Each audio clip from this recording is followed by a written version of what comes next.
হাঁটার সময় মাঝে মধ্যে পা মস্কা খান, এটাও নিয়ামত।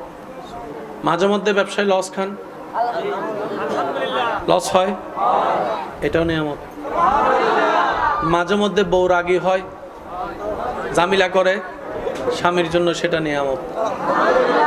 স্বামী অশান্তি করে ঘরে, বউয়ের জন্য নিয়ামত। কিভাবে আমি বলি, দুনিয়ার কষ্ট বেশি মারাত্মক নাকি জাহান্নামের? জোরে বলেন, আরো জোরে বলেন। আমাদের জীবনে সওয়াব বেশি না গুনাহ বেশি? গুনাহ হলে জান্নাত না জাহান্নাম? দুনিয়ার কষ্ট বেশি না জাহান্নামের কষ্ট বেশি? এবার আল্লাহ যদি কাউকে বলে আমি দুনিয়াতে তোকে 10 বছর কষ্ট দিব, এটা যদি না নেস আমি তোরে জাহান্নামে 1 বছর কষ্ট দিব। এবার বলেন জাহান্নামের 1 বছর কষ্ট নিবেন বুদ্ধিমান ভাইয়েরা নাকি দুনিয়ার 10 বছর? সবাই মিলে বলেন। জাহান্নামের 1 বছর নেওয়ার জন্য কেউ রাজি আছি? কারণ দুনিয়ার আগুনের চাইতো 70 গুণ বেশি গরম জাহান্নামের আগুন। দুনিয়ার রাতের অন্ধকারের চাইতে 1000 গুণ বেশি অন্ধকার কবরের অন্ধকার। দুনিয়ার সামান্য সাপের ভয়ানক চেহারার চাইতে, বিষের চাইতে 1000 গুণ বেশি বিষ, বিষাক্ত হচ্ছে কবর পরকালের সাপের। কথা বলেন ঠিক কিনা?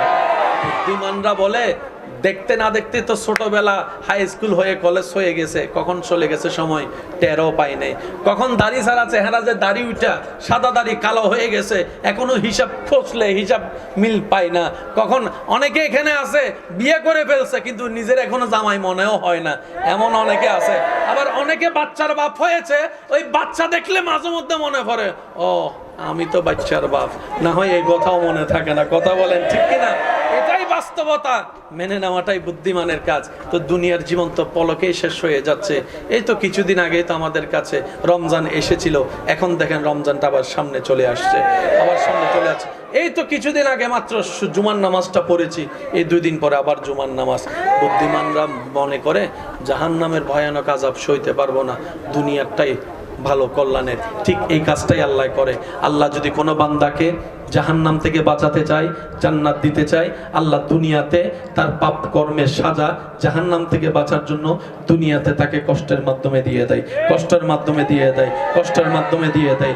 কাটা ফুটাটাও গুনাহ মাফ, পা মস্কানো গুনাহ মাফ, এমনকি গায়ে জ্বর হওয়াটাও গুনাহ মাফ হয়ে যায়, গুনাহ মাফ হয়ে যায়। সেজন্য মনে রাখবেন, জীবনে যতই দুঃখ কষ্ট আসুক আপনি শুধু ধৈর্য ধরে সবর করবেন আর আল্লাহর দরবারে শুকরিয়া করবেন। হবে কি? গুনাহ মাফ হবে, নেকির পাল্লা বাড়ি হবে, জাহান্নাম থেকে বেঁচে যাবেন, জান্নাত আপনার ঘর হয়ে যাবে যদি রব্বুল আলামিন চায়। বলেন না সুবহান।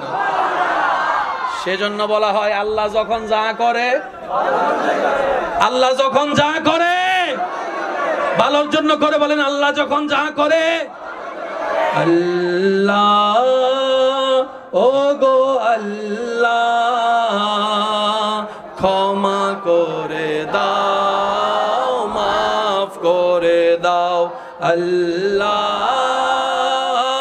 ও গো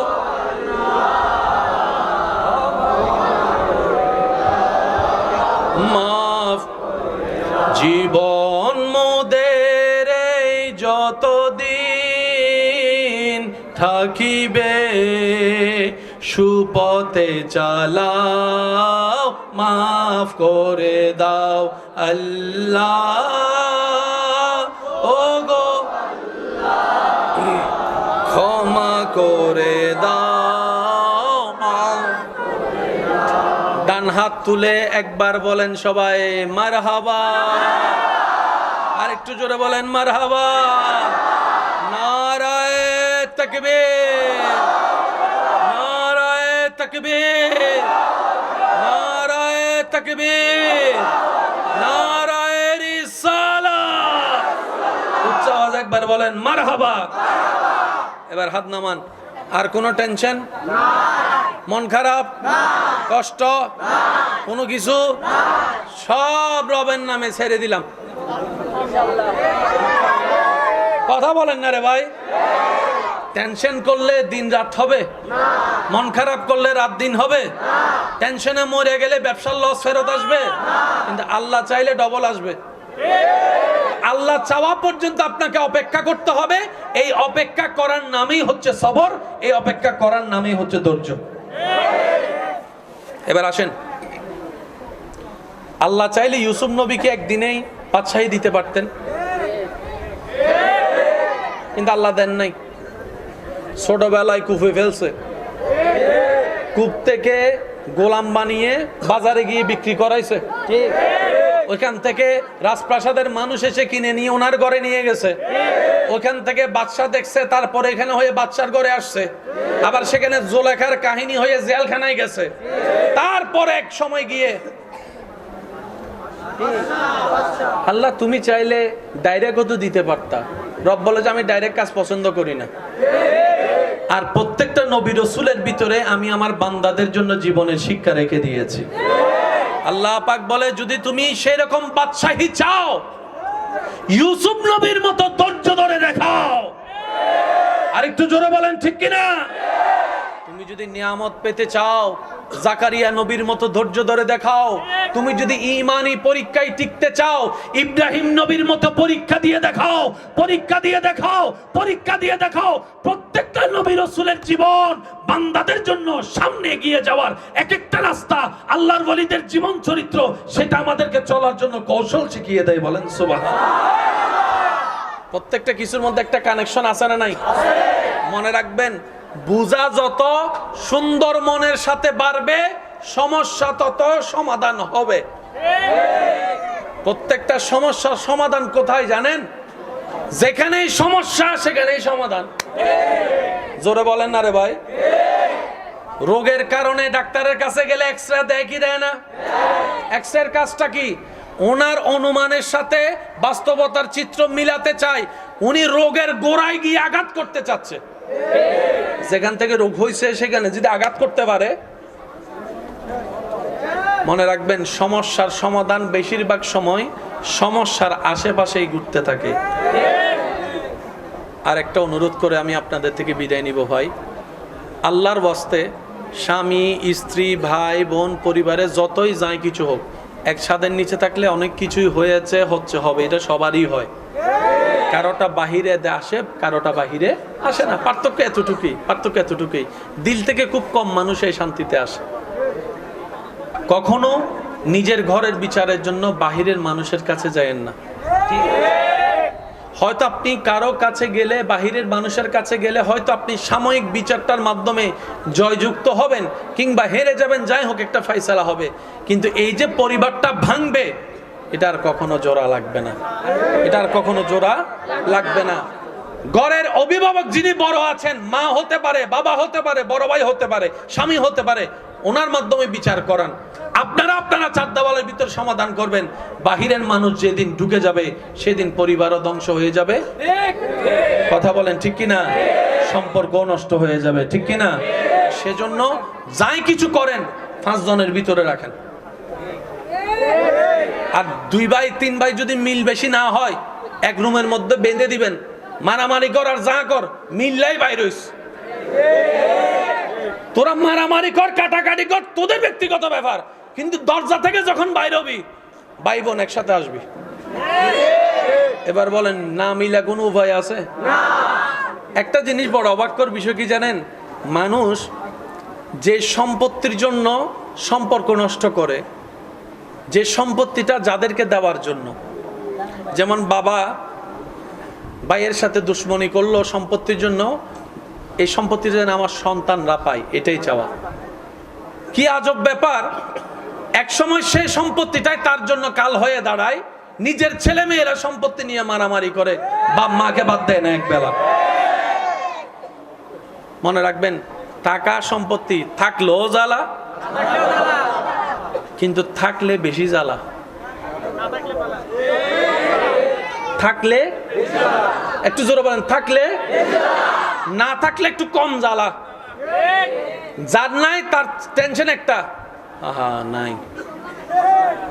যার আছে তার টেনশন, কেমনে ধরে রাখবো, কেমনে বাড়াবো, কেমনে বাক করবো, কারে কি দিব, কে কোনটা পাইয়া খুশি হবে, কে কোনটা পাইয়া নারাজ হবে, হাজার টেনশন। সেজন্য রব্বুল আলামিন বলে, বান্দা রিজিকের বিষয়টা আমি রব নিজের হাতে রেখেছি। কেন জানো? তোমাদের হাতে রিজিকের দায়িত্ব ছেড়ে দিলে তোমরা আপনকে বাড়াই দিবা, পরকে কমাই দিবা, বন্ধুকে বাড়াই দিবা, দুশমনকে কম দিবা। যেমন রিজিকের, হাজার রিজিকের একটা অংশ হচ্ছে অক্সিজেন। অক্সিজেন আসে কোত্থেকে? গাছ থেকে। এবার কোন গাছ থেকে যে কে অক্সিজেন নেয় আমরা কেউ জানি? আর যদি আমার মনে হয় আমরা যদি জানতাম কোন গাছ থেকে কে অক্সিজেন নেয়, তাহলে দুশমনে যে গাছ থেকে অক্সিজেন নেয় রাতের বেলা যাইয়া সেই গাছটাকে আমরা কেটে ফেলতাম। বাস্তবতা তো এটাই দাঁড়ায়। রব বলে যে আমি তোদেরকে জানাবো না, তোদের হায়াত তোদের হাতেও রাখবো না। সেজন্য ইমানদার ভাইয়েরা, শয়নে স্বপনে বর্ষাটা রাখবো রবের উপরে, নবীর প্রেমটা সাথে নিয়ে।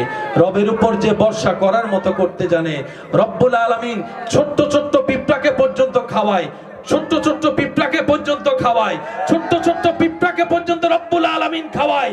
গাছের ঢালের মধ্যে পাখি ঘুমায়, কোনো বিছানা নাই, সারা রাত পার হয়ে যায়। সে পাখিকে যার রহমতে পড়তে দেয় না গাছ থেকে, তিনি আমাদের রব, তিনি আমাদের মালিক, তিনি আমাদের খালিক, তিনি আমাদের জুল জালালি ওয়াল ইকরাম। কথা বলেন ঠিক কিনা? আমাদের আল্লাহ, আমাদের রহমান, আমাদের আল্লাহ, আমাদের রাহিম, আমাদের আল্লাহ, আমাদের গফুর, আমাদের আল্লাহ, আমাদের গফফার, আমাদের আল্লাহ, আমাদের খালিক, আমাদের আল্লাহ, আমাদের হায়াতের মালিক, আমাদের আল্লাহ, আমাদের মওতের মালিক, আমাদের আল্লাহ, আমাদের ইজ্জতের মালিক, আমাদের আল্লাহ, আমাদের জ্ঞানের মালিক, আমাদের আল্লাহ। আর সেই আল্লাহ হচ্ছে ইন্নাল্লাহা আলা কুল্লি শাইইন কাদির। যেহেতু এমন একজন রব আমাদের আছে, টেনশন করার কোনো দরকার। নবীর প্রেমটার সাথে নিয়ে, নেক আমলের শক্তি নিয়ে, রবের দরবারে সম্পূর্ণ সর্বোচ্চ বিশ্বাস তাওয়াক্কুল রেখে যদি চলতে পারি, আগুনের পথ একদিন মসৃণ হয়ে যাবে। বলেন সুবহানাল্লাহ। আওয়াজ দিয়ে বলুন, আল্লাহ চাইলে পারে কি পারে না? আল্লাহ চাইলে দিনকে রাত, রাতকে দিন বানাতে পারে কি পারে না? আল্লাহ আজকের এই মাহফিলকে কবুল করুক। আরো জোরে বলেন আগামী বছর এর চেয়ে আরো সুন্দর আয়োজন করার তৌফিক দান করুক। 5 ওয়াক্ত নামাজের সাথে বন্ধুত্ব চলবে তো ইনশাআল্লাহ? আরো জোরে বলেন আরো জোরে। আল্লাহ আমাদের সবাইকে 5 ওয়াক্ত নামাজের সাথে বন্ধুত্ব রাখার তৌফিক দান করুক। এখানে যারা এসেছি, আল্লাহ যেন আমাদের সবার অন্ধকার অন্তরে নূর দ্বারা আলোকময় করে দেয়। যারা ব্যবসায়ী আছেন, ব্যবসার মধ্যে আল্লাহ বরকত দান করুক। যারা চাকরিজীবী আছেন, চাকরির মধ্যে তরক্কি দান করুক। যারা এখনো চাকরি ব্যবসা পায় নাই, আল্লাহ তাদের সবাইকে উত্তমময় হালাল ব্যবসা, হালাল চাকরি পাওয়ার ব্যবস্থা করে দিক। যারা পড়ালেখা করছেন, আল্লাহ সবাইকে সেই জ্ঞান অর্জন করার তৌফিক দান করুক, যে জ্ঞান অর্জন করলে নিজেকেও চেনা যায়, আল্লাহর সৃষ্টির সেবাও করা যায়। আল্লাহ আমাদের সবাইকে ঈমানের নূর দ্বারা মালামাল করে দেখ। আমি আপনাদের থেকে বিদায় নিচ্ছি। শেষবারের মতো আল্লাহর জিকির শুনতে চাই। যার যত শক্তি আছে একবার বলেন সুবহানাল্লাহ। হয় না হয় না, আরো জোরে বলেন সুবহানাল্লাহ। এবার বলেন আলহামদুলিল্লাহ। এবার বলেন লা ইলাহা ইল্লাল্লাহ, লা ইলাহা ইল্লাল্লাহ। এবার চোখটা বন্ধ করে দুইটা হাত রবের দরবারে ভিক্ষার সবে তুলে দিই। একবার বলি আল্লাহু আকবার, আল্লাহু আকবার, আল্লাহু আকবার। লা ইলাহা ইল্লাল্লাহ, লা ইলাহা ইল্লাল্লাহ, লা ইলাহা ইল্লাল্লাহ, লা ইলাহা ইল্লাল্লাহ, মুহাম্মাদুর রাসূলুল্লাহ সাল্লাল্লাহু আলাইহি ওয়াসাল্লাম। ওয়া আখিরু দাওয়ানা আলহামদুলিল্লাহি রাব্বিল আলামিন। আসসালামু